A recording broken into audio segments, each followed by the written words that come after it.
दर्शकों नमस्कार, स्वागत है आपका कार्यक्रम सेहत आपकी में।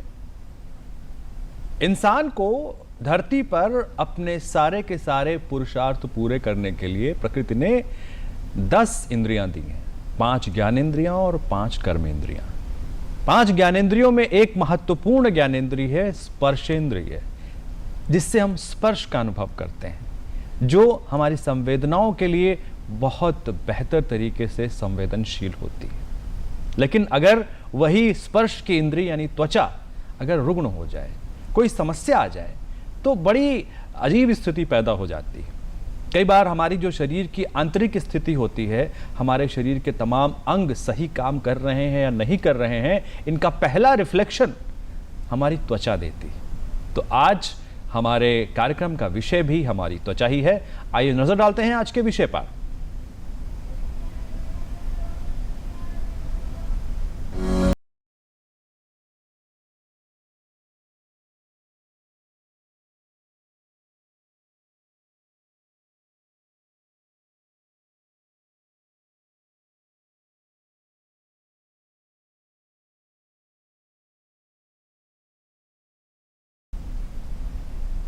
आज का विषय है चर्म रोगों का होम्योपैथी उपचार, और इस विषय पर हमसे बातचीत करने के लिए, साथ में आपके सवालों का जवाब देने के लिए हमारे साथ स्टूडियो में मौजूद हैं डॉक्टर सुगंधा गुप्ता। आप BHMS MD हैं, होम्योपैथिक विशेषज्ञ हैं।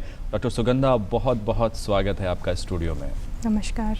तो अगर आप डॉक्टर सुगंधा गुप्ता जी से चर्म रोगों के विषय में बातचीत करना चाहते हैं तो आप हमारे फ़ोन नंबर नोट करें।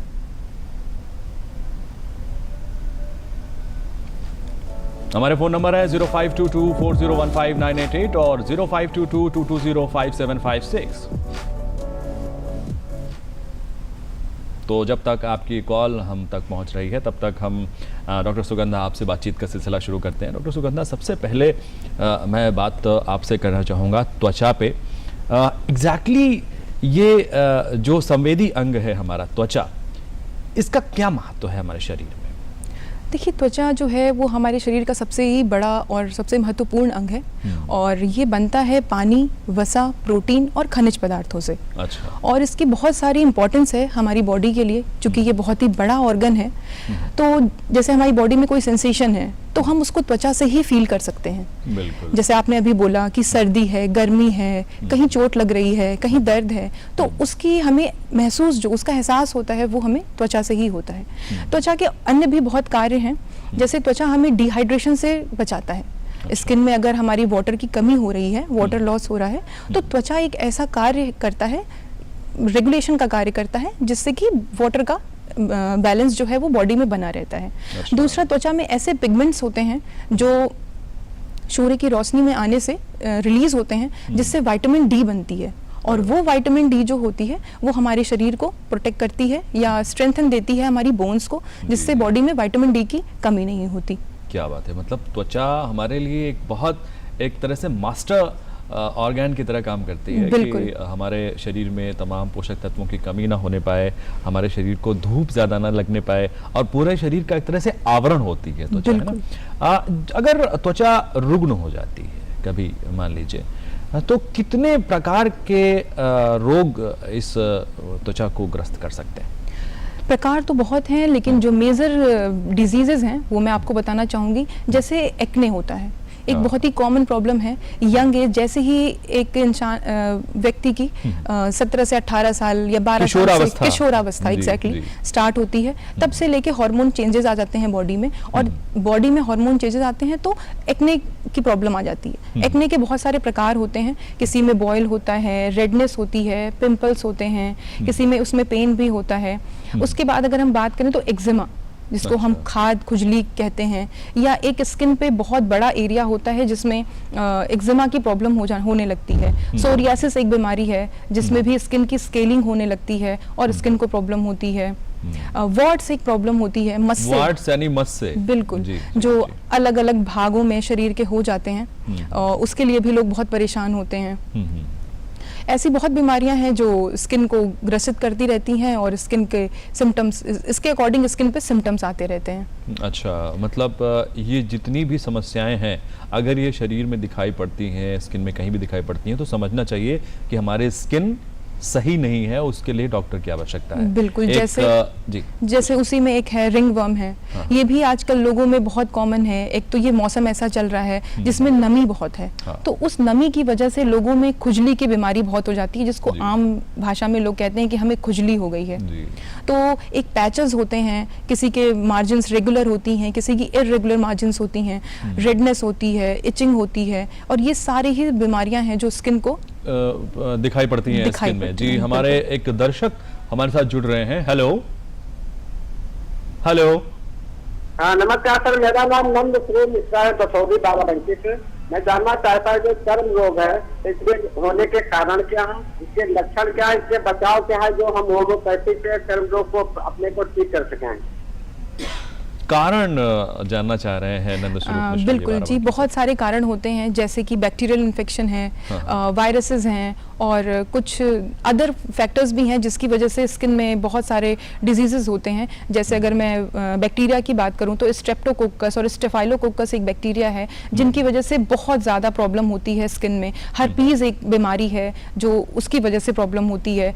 फिर स्किन में बीमारी होने के अलावा ये मैंने आपको बताया वायरसेस बैक्टीरियाज तो है ही हैं, बट अदर रीजंस भी हैं जिसकी वजह से स्किन प्रोन हो जाती है डिजीज के लिए। क्या क्या कैसे जैसे क्या है? कि सन धूप में किसी को सन एक्सपोजर बहुत ज़्यादा हो, किसी का धूप में बहुत ज़्यादा काम हो, या सन एक्सपोजर उसकी दिनचर्या में बहुत ज़्यादा हो, तो जब सूर्य की किरणें ज़्यादा शरीर पे पड़ती हैं तो यूवी रेज जो होते हैं वो बहुत इफेक्ट करते हैं। तो यूवी रेज से बचना चाहिए। उसकी वजह से बॉडी में स्किन में आपको हाइपर पिगमेंटेशन दिखने लगता है, स्किन में काले धब्बे दिखने लगते हैं, ये एक प्रॉब्लम होती है। दूसरा, अगर कोई सामने वाला व्यक्ति ग्रसित है किसी स्किन डिजीज से तो उससे आप अपना बचाव करें, उससे थोड़ी दूरी बनाएं, क्योंकि बहुत कुछ डिजीजेस ऐसी हैं जो स्प्रेड होती हैं। अच्छा, मतलब कंटेजियस भी हो सकता है, ये संक्रामक भी हो सकता है। संक्रामक होती हैं जो एक से दूसरे में फैलती हैं, तो उससे बचाव करना चाहिए। और दूसरा है एक हाइजीन मेंटेन करनी चाहिए। अच्छा। प्रॉपर साफ सफाई का ध्यान रखें, डेली स्नान करें, और अपने जो भी डेली की चीज़ें जैसे अपनी टॉवल है, बेडशीट्स हैं, और अपनी जो कपड़े हैं उनको नियमित तौर पर वॉश करके चेंज करके पहने। कारण पर हम बात कर रहे थे डॉक्टर सुगंधा। जो इंडियन सबकॉन्टिनेंट है उसमें मेलानिन एक ऐसा कारण है जो हमारे लिए प्लस पॉइंट का काम करता है क्या? हाँ बिल्कुल, बिल्कुल सच। जैसे स्किन है हमारी, तो मैं आपको थोड़ी सी उसकी एनाटॉमी बताना चाहूंगी। स्किन के 3 लेयर्स होते हैं, तीनों लेयर का अलग अलग कार्य है और अलग अलग फंक्शन है उनका, उसके अकॉर्डिंग वो वर्क करती हैं। जैसे आपकी लेयर है एपिडर्मिस, जिसको हम फर्स्ट लेयर कहते हैं, सेकंड होती है डर्मिस, और थर्ड होती है हाइपोडर्मिस। तीनों ही लेयर्स के अपने वर्क हैं। एपिडर्मिस जो होती है, डॉक्टर सुगंधा, मैं आपको रोकूंगा इसलिए क्योंकि हमारे एक दर्शक आपसे बात करना चाह रहे हैं। हेलो। हाँ जी नमस्ते डॉक्टर। नमस्ते। हाँ जी, मैं बागपत से बोल रहा थी। जी राहुल, बागपत से बताइए। हाँ जी, ये जो लड़का है जी हमारा, तो 6 साल में लग रहा है कि इसका बहुत सारी वो है जी एलर्जी हो रही है। इतने दवाई खिलावे इतने तो ठीक है, और ये दवाई खिलाने के बाद फिर ऐसे ही इसके सारे शरीर को। 4 साल का इनका बच्चा है और उनके पूरे शरीर पर इन्फेक्शन के सिम्टम्स आ रहे हैं। ऐसा लग रहा है कि कोई दाने या इस तरह का सिम्टम दिखाई पड़ रहा है। सर देखिए, 4 साल के बच्चे 4 साल के बच्चों में दाने होने के या बॉडी रैशेस होने के बहुत सारे कारण हो सकते हैं। 4 साल का बच्चा है, अगर बॉडी पे छोटे छोटे दाने आ रहे हैं, या ब्लिस्टर्स हम जिनको कहते हैं, जिन दानों में पानी भरा होता है, तो हम थोड़ा चेचक की तरफ सोचते हैं, क्योंकि बच्चों में ये चीज़ें ज़्यादा होती हैं, या टीकाकरण हुआ है या नहीं हुआ है, इसका ध्यान रखना चाहिए। मेरी ये उनसे अनुरोध है कि उनके नियर में जो भी कुशल डॉक्टर हों उनको दिखाएं, उनसे मिलें, और उसकी प्रॉपर डायग्नोसिस करा के उसका उपचार लें, क्योंकि बहुत सारे रीजंस हो सकते हैं कि स्किन डिजीज के क्या प्रॉब्लम है। जी, तो हो सकता है कोई इंटरनल इन्फेक्शन हो, उसका एक जो मैनिफेस्टेशन है वो उनके स्किन पे दिखाई दिख रहा हो। हाँ, तो हम बात कर रहे थे कि स्किन की जो मॉर्फोलॉजी, लेयर्स, और क्या एग्जैक्टली कैसे। तो मैं फर्स्ट लेयर का बता रही थी। जो फर्स्ट लेयर होती है उसका बेसिकली काम जो होता है, वो हमारी बॉडी की जो स्किन होती है वो हर 30 डेज पे शेड ऑफ होती है। तो जो फर्स्ट लेयर होती है वो न्यू सेल्स को जनरेट करती है और न्यू स्किन बनाती है हर 30 डेज पे। दूसरा, एक मेलानिन नाम का पदार्थ होता है जो सिक्रीट होता है, जिसकी वजह से ह्यूमन बॉडी का कलर डिसाइड होता है। अगर आपकी बॉडी का कलर थोड़ा डार्क है, इसका मतलब ये है आपकी बॉडी में मेलानिन थोड़ा ज़्यादा है, और अगर किसी की बॉडी का कलर लाइट है तो उनकी बॉडी में मेलानिन का कंटेंट कम है। ये चीज़ होती है। सेकंड लेयर की बात करते हैं डर्मिस, उसमें ऑयल ग्लैंड्स होती हैं, स्वेट ग्लैंड्स होती हैं, और हेयर फॉलिकल्स जो हम देखते हैं हमारी स्किन पे हेयर हैं, तो उनके फॉलिकल्स जो होते हैं वो डर्मिस से जुड़े हुए होते हैं। स्वेट ग्लैंड्स होती हैं जिसको हम कहते हैं पसीने की ग्रंथि, तो वो हमारी शरीर में पसीने को निकालने का काम करती हैं, जिससे बॉडी का टेम्परेचर रेगुलेट हो सके। हेयर फॉल डॉक्टर सुगंधा एक बहुत बड़ा टॉपिक है, उस पर हम आपसे बात करेंगे, लेकिन उससे पहले एक दर्शक हमारे साथ जुड़ रहे हैं अपनी फोन कॉल के साथ। हेलो हेलो जी, नमस्कार। नमस्कार जी, सामने खुजली बहुत होती है जी, साइड साइड में अंदर बियर पहनते हैं ना, नीचे की तरफ। जी जी जी, इन्हें शोएब को इचिंग की समस्या है। मैं वही बता रही थी, जैसे मैंने बताया रिंग वर्म के बहुत कॉजेज होते हैं, तो ये बेसिकली ना प्राइवेट एरियाज पे ही होता है, या वो एरिया जो मॉइस्ट होता है, जहाँ पे हम टाइट क्लोथिंग्स अपनी करते हैं, जैसे वेस्ट है वहाँ पे अपनी पैंट कर रहे हैं, या विमेंस हैं वो साड़ी पहनती हैं, तो वहाँ पे स्वेट भी हो रहा है और उस एरिया को हमने कपड़ों से टाइट बांध भी रखा है, तो उसके रगड़ाव की वजह से, क्योंकि वहाँ पे प्रॉपर हवा नहीं मिल पा रही है, वो बॉडी का एरिया पूरे टाइम रैप्ड अप है, तो उसकी वजह से वहाँ पे रैशेस उत्पन्न हो जाते हैं। तो क्या उसके क्या इसमें यही है कि आप उस एरिया को थोड़ी देर के लिए खुला रखें, इसमें प्रॉपर उपचार अपने कुशल डॉक्टर से मिलें, ढीले और कपड़े ढीले सूती कपड़े पहने। सूती कपड़ा बहुत जरूरी है, जितना आप सूती पहनेंगे, ढीला पहनेंगे, उतना ही आपके शरीर को आराम मिलेगा। और ये प्रॉब्लम जो है वो स्प्रेड बहुत करती है और बहुत लॉन्ग टर्म तक स्टे करती है बॉडी में, एक कई समय लग जाता है इसको प्रॉपर ठीक होने में। तो और इसमें भी हाइजीन बहुत इंपॉर्टेंट है, जैसे आप अपनी टॉवल है उसको डेली वॉश करें, प्रॉपर धूप में सुखाएं, अपने कपड़े डेली चेंज करें, अपनी बेडशीट को चेंज करें। धूप दिखाना बहुत ज़रूरी है, जिसमें जो कीटाणु हैं वो उसमें मर जाते हैं। जी, तो मतलब ये है कि अगर रिंग वर्म की समस्या है या खुजली की समस्या है, तो उसके लिए ज़रूरी है कि आप व्यक्तिगत स्वच्छता बहुत बेहतर तरीके से ध्यान रखें। अब हम आते हैं स्किन का जो प्रारंभिक लक्षण होता है, इन्फेक्टेड स्किन का प्रारंभिक रूप से हमारे शरीर में क्या लक्षण दिखाई पड़ते हैं और वे कब कैसे गंभीर होते चले जाते हैं? देखिए, बेसिकली ऐसा होता है कि प्रारंभिक लक्षण ऐसे ही होते हैं कि किसी को भी बॉडी में पहले थोड़े से रैशेज आना स्टार्ट होते हैं। अच्छा। किसी को हल्की सी स्वेलिंग हो जाती है, रेडनेस होती है और थोड़े रैशेज होते हैं, इचिंग वहाँ पे स्टार्ट हो जाती है, और वो एरिया लोग इग्नोर कर देते हैं इनिशियली। हाँ, कुछ भी ठीक है, कुछ होगा, कुछ होगा, देखा जाएगा, फिर वो स्क्रैच करते रहते हैं, क्योंकि वो ह्यूमन टेंडेंसी है कि हमारी बॉडी में कहीं इच होगी। क्या स्क्रैचिंग से, खुजलाने से भी क्या इसके बढ़ने के चांसेस? बिल्कुल। अच्छा। बिल्कुल, जो स्क्रैच अगर आप करते हैं तो वो चीज़ उतनी ही स्प्रेड होती है, स्पेशली स्किन डिजीज में। और कुछ बीमारियां ऐसी हैं जिसमें से एक, अभी जो हमारे कॉलर थे उन्होंने पूछा कि खुजली उनको हो गई है, रिंग वर्म जो मैंने बताया, उसमें से अक्सर ना पानी जैसा एक स्राव निकलता है, किसी को ब्लड भी आ जाता है, स्किन इतनी ड्राई हो जाती है वहाँ की कि बहुत लोगों को प्रॉब्लम होती है उसकी वजह से। तो वो जो पानी के पंछे निकलते हैं वो जहाँ जहाँ लगते हैं वो डिजीज उतनी ही स्प्रेड करती चली जाती है, और लोग विश्वास नहीं करते कि एक अच्छा खासा स्किन का एरिया वो कवर कर लेता है। मतलब ये है कि उसको हाथ से छूने के बजाय उसको डॉक्टर द्वारा प्रेस्क्राइब्ड दवा उस पर लगाएं और उसके इलाज के विषय में सोचें। और एक कॉलर हमारे साथ हैं। हेलो। हेलो। हाँ जी, नमस्कार। नमस्कार, बताएं। जी, मैं वीर सिंह शर्मा बात कर रहा हूँ हापुड़ से। जी जी, शर्मा जी बताइए। कोई 10 साल पहले मेरे पैर में जो टखने के आसपास कुछ छोटे छोटे निशान ब्लैक वाले दिखाई दिए थे। तो मैंने उसके लिए कोई दवाई तो ली नहीं। अच्छा। तो डॉक्टर ने मुझे कहा कि आप पानी खूब पियो, ये कोई चिंता की बात नहीं है, ठीक हो जाएंगे। तो वो ठीक भी हो गए, और उसके बाद दोबारा तो दिखाई दिया नहीं। मैं ये जानना चाहता हूँ क्या ये दोबारा कहीं रिपीट तो नहीं होंगे?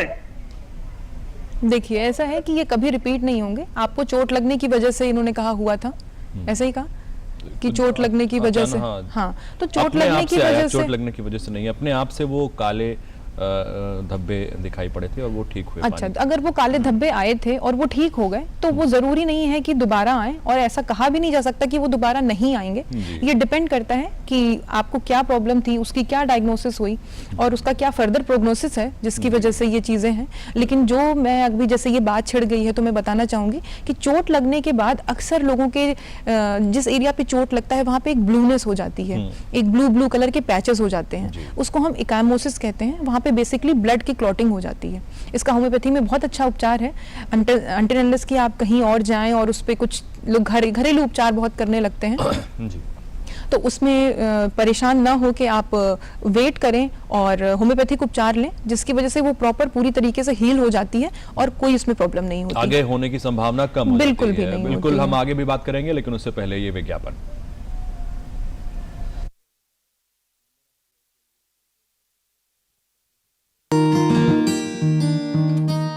अरे कहाँ जा रहे हैं आप सभी? साहब, खेत की तरफ, वहाँ कंबाइन से कटाई चल रही है। देखो किसान भाइयों, कटाई के बाद बचे धान के फसल अवशेष में आग न लगाना। काहे साहब? फसल अवशेषों को जलाने से वातावरण प्रदूषित होता है, स्वास्थ्य संबंधी बीमारियां बढ़ती हैं, खेत के मित्र कीट और जीवांश मर जाते हैं। इससे खेत की उर्वरा शक्ति प्रभावित होती है। तो साहब क्या करें? पराली प्रबंधन करें। इन्हें खेत में डीकंपोजर डालकर सड़ाएं, कार्बनिक खाद बनाएं, पशु चारे के रूप में प्रयोग करें या इन्हें बेचकर अपनी आय बढ़ाएं। समझ गए? जी साहब। जी, आप देख रहे हैं कार्यक्रम सेहत आपकी, और आज हम चर्म रोगों और उसके होम्योपैथिक उपचार पर बात कर रहे हैं। और एक दर्शक हमारे साथ जुड़ रहे हैं इस समय अपने फोन कॉल से। हेलो जी सर, नमस्कार। जी नमस्कार। जी सर, मैं विनोद कुमार बिहार से बोल रहा हूँ। सर मेरा प्रश्न है कि पतल जो होते हैं चेहरे पे होते हैं, उसमें खान पान एक बड़ी भूमिका रहती है, तो उसको हम खान पान की तरह से कैसे हम अपने स्किन को बचा सकते हैं दवा बिना? अच्छा, आप दवा नहीं लेना चाह रहे हैं और आपके चेहरे पर तमाम रैशेस होते हैं, बता रहे हैं आप। जी, तो मैं उसको कैसे ठीक कर सकता हूँ बिना दवा के? बिना दवा के क्या जीवन शैली क्या रखें या खान पान क्या रखें? देखिए, बेसिकली जो फेस पे रैशेज आते हैं या मैंने बताया एक हाइपर पिगमेंटेशन हो जाता है, एक कालापन जो आ जाता है, वो ज्यादातर सन एक्सपोजर से आता है। अच्छा, तो आप धूप में निकलना कम करिए। अगर आप निकलते भी हैं तो अपने फेस को प्रॉपर कवर करके निकलिए। एक सनस्क्रीन आती है, सभी लोग जानते हैं, एक ऑइंटमेंट लगाइए, सनस्क्रीन लगाइए। धूप से बचिए, पानी की मात्रा अपने दिनचर्या में बढ़ाइए, पानी ज्यादा से ज्यादा पीजिए, अच्छे फल खाइए और फ्रूट्स खाएं, सलाद खाएं। इससे आपका शरीर अच्छा रहेगा और धूप से बचाएं। तो आपको बिल्कुल, ये तो इलाज में दवा नहीं करना चाह रहे थे, वो भोजन से और लाइफस्टाइल से इलाज करना चाह रहे थे। ये बहुत अच्छी बात है। लेकिन मैं आपसे पूछना चाहूंगा कि अगर कोई त्वचा रोग से ग्रस्त हो जाता है और वो त्वचा रोग, जैसा कि आपने बताया कि हाथ से छूने से फैलने भी लगता है और एक तरह से हमारा मतलब मेंटल एक अलर्टनेस शुरू कर देता है कि भाई हम चिंतित होने लगते हैं कि भाई हमारे फला जगह पर शरीर में इस तरह की त्वचा संबंधी बीमारी हो रही है। क्या इलाज करें, किस तरह से आगे बढ़ें इलाज में? होम्योपैथी में की मैं बात करूं तो मैंने आपको पहले भी बताया कि होम्योपैथी में बहुत ही सफल इलाज है, स्पेशली स्किन डिजीज का। और भी डिजीजेस के अच्छे इलाज हैं, लेकिन स्किन डिजीज के अच्छे इलाज हैं। जैसे आप किसी और डॉक्टर के पास जाते हैं या किसी और पैथी को चूज करते हैं, पहले आप होम्योपैथी को चूज करें और आप देखिए कि आपको अच्छे रिजल्ट्स मिलेंगे। आप अगर इनिशियली स्टेज पे होम्योपैथी को लेंगे तो आपकी प्रॉब्लम उस लेवल तक नहीं बढ़ेगी, उस एक्सट्रीम लेवल तक नहीं बढ़ेगी। अच्छा। आप पहले ही उसको रोक सकते हैं। अगर आप किसी डॉक्टर के पास जब भी जाएंगे, आप अपने सिम्टम बताएंगे, तो होम्योपैथी में सिम्टम के अकॉर्डिंग मेडिसिन दी जाती है। जब हम सिम्टोमेटिक ट्रीटमेंट करते हैं तो वो सिम्टम काफी हद तक वहीं ठीक हो जाते हैं कि उसकी स्प्रेडिंग जो होती है वो रुक जाती है। अच्छा। तो इसकी वजह से आप अपने शरीर को बचा सकते हैं एक बड़ी बीमारी से या ज्यादा परेशान होने से। कुछ एक पूर्वाग्रह होते हैं, कुछ एक इनहिबिशंस होते हैं जो किसी भी आम इंसान को, अपने पेशेंट को होम्योपैथी की तरफ ले जाने से एक कदम सोचने लगता है कि भाई पहला ये इनहिबिशन होता है कि वो टाइम टेकिंग प्रोसेस है। क्या ये सच है? सर, वही बात है कि ऐसा नहीं है कि ये टाइम टेकिंग प्रोसेस नहीं है। अगर किसी को, ये डिपेंड करता है बीमारी पे। अच्छा। हर बीमारी का एक अपना टाइम पीरियड होता है। अगर किसी को अर्थराइटिस है तो वो टाइम टेकन प्रॉब्लम है, अगर उसमें पैथोलॉजिकल चेंजेस नहीं आए हैं तो भी वो टाइम टेकन है, अगर आ गए हैं तो भी वो टाइम टेकन प्रॉब्लम है। आप उसको विद इन अ डे ठीक नहीं कर सकते किसी भी पैथी से। बिल्कुल। Same goes for skin diseases कि जैसी डिजीज है जितनी उसकी टाइम पीरियड है ठीक होने का, और दूसरा आपकी बॉडी की इम्यूनिटी भी बहुत रिस्पॉन्ड करती है। आप कितने हेल्दी हैं, कितने स्वस्थ हैं, और आपकी बॉडी किसी डिजीज में किस तरह से रिस्पॉन्ड कर रही है, उसके अकॉर्डिंग भी मेडिसिन का इफेक्ट होता है, उसके अकॉर्डिंग ही मेडिसिन काम करती है। तो ये एक मिथ है लोगों के दिमाग में कि होम्योपैथी जो है वो लंबा समय लेती है या देर से ठीक करती है।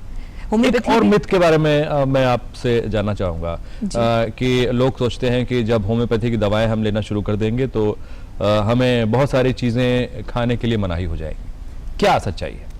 सर देखिए, ये डिपेंड करता है डिजीज क्या है, प्रॉब्लम क्या है और किसको है, एज ग्रुप क्या है। बहुत सारी डिजीजेस ऐसी हैं जिसमें मेडिसिन जब हम देते हैं तो उनके कुछ कॉन्ट्राडिक्शंस होते हैं, जिसकी वजह से हम उन चीज़ों को मना कर देते हैं कि आप इस मेडिसिन के साथ ये वाली चीज़ नहीं खा सकते हैं। जैसे कॉफ़ी है, कुछ ऐसी मेडिसिन है जिनके साथ हम कॉफ़ी को मना करते हैं कि अगर आप इस मेडिकेशन में हैं तो कॉफ़ी का सेवन ना करें, क्योंकि वो उसके इफेक्ट को कम कर देती है। मतलब होम्योपैथिक इलाज को प्रभावी तरीके से जारी रखने के लिए आपको कुछ एक चीजें कम करनी पड़ेंगी। एक दर्शक हमारे साथ जुड़ रहे हैं अभी अपनी फोन कॉल के साथ। हेलो। हाँ हेलो जी, बताएं बताएं। हाँ, मैं ये पूछना चाहता हूँ कि डॉक्टर साहब ने, मेरी उम्र एज है 70 और डॉक्टर साहब ने मुझे एक्जिमा बताया है, घुटनों के नीचे पैरों पर काले काले धब्बे बन जाते हैं, उनमें खुजली खूब होती है। अच्छा। हाँ, तो डॉक्टर साहब ने एक्जिमा बताया, क्या होम्योपैथिक में कोई ट्रीटमेंट है? रामेश्वर जी पूछ रहे हैं कि एक्जिमा को इन्होंने डॉक्टर को दिखाया था, अब ये होम्योपैथी में आना चाह रहे हैं। बिल्कुल, मैं यही आपसे कह रही थी सर कि होम्योपैथी में इसका सफल इलाज है और बहुत ही जल्दी आपको इसके इफेक्ट भी दिखते हैं। ऐसा नहीं है कि लोगों के मन में ये मिथ है कि होम्योपैथी देर से ठीक करेगी तो आपको बहुत टाइम के बाद रिजल्ट्स मिलेंगे। जैसे एक्जिमा में इचिंग बहुत इंटेंस होती है, रैशेस बहुत होते हैं, और ऊजिंग जो मैंने आपको बताया ना कि किसी में ब्लड भी आने लगता है, क्योंकि इतनी इंटेंस इचिंग होती है और पेशेंट उसको बार बार स्क्रैच करता है, तो हमारी बॉडी की स्किन ऐसे ही इतनी सॉफ्ट है, इतनी डेलिकेट होती है, वो इचिंग की वजह से और भी ज्यादा और इंजर्ड हो जाती है। तो आप होम्योपैथिक ट्रीटमेंट लें, अपने नियर बाई जो भी कुशल डॉक्टर हैं उनसे मिलें, उनको दिखाएं और होम्योपैथिक उपचार लें, डेफिनेटली आपको बहुत अच्छे रिजल्ट्स मिलेंगे। हम आगे बात करेंगे, लेकिन उससे पहले ये विज्ञापन।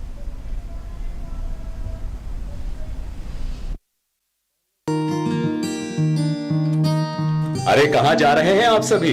साहब, खेत की तरफ, वहाँ कंबाइन से कटाई चल रही है। देखो किसान भाइयों, कटाई के बाद बचे धान के फसल अवशेष में आग न लगाना। काहे साहब? फसल अवशेषों को जलाने से वातावरण प्रदूषित होता है, स्वास्थ्य संबंधी बीमारियां बढ़ती हैं, खेत के मित्र कीट और जीवांश मर जाते हैं। इससे खेत की उर्वरा शक्ति प्रभावित होती है। तो साहब क्या करें? पराली प्रबंधन करें, इन्हें खेत में डीकंपोजर डालकर सड़ाएं, कार्बनिक खाद बनाएं, पशु चारे के रूप में प्रयोग करें या इन्हें बेचकर अपनी आय बढ़ाएं। समझ गए? जी साहब। आप देख रहे हैं कार्यक्रम सेहत आपकी, और सेहत को बरकरार रखने के लिए जरूरी है कि हम हेल्थ टिप भी आजमाएं। तो आइए ले चलते हैं आपको हेल्थ टिप की ओर।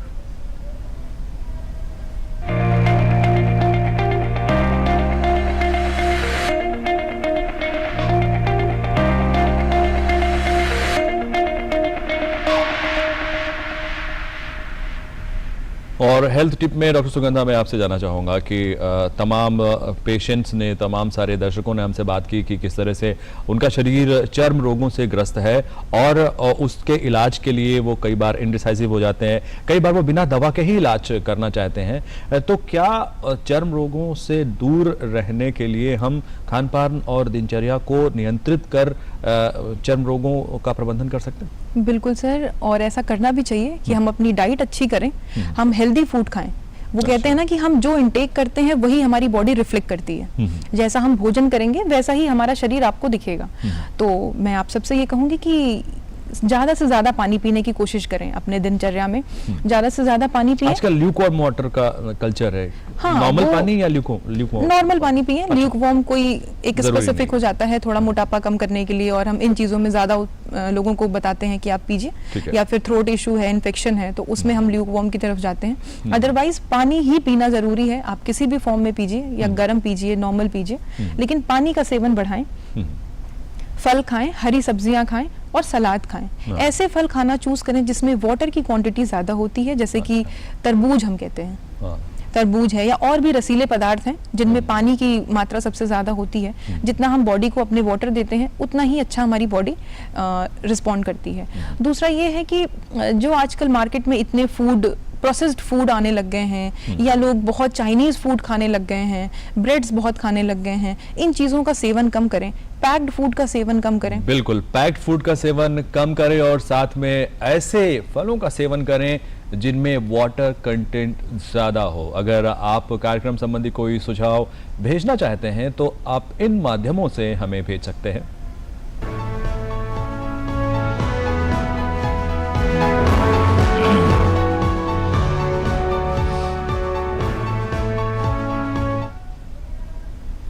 तो डॉक्टर सुगंधा, आप स्टूडियो में आई, आपने इतनी सुंदर तरीके से हम सब के सवालों का जवाब दिया, इसके लिए आपका बहुत बहुत धन्यवाद।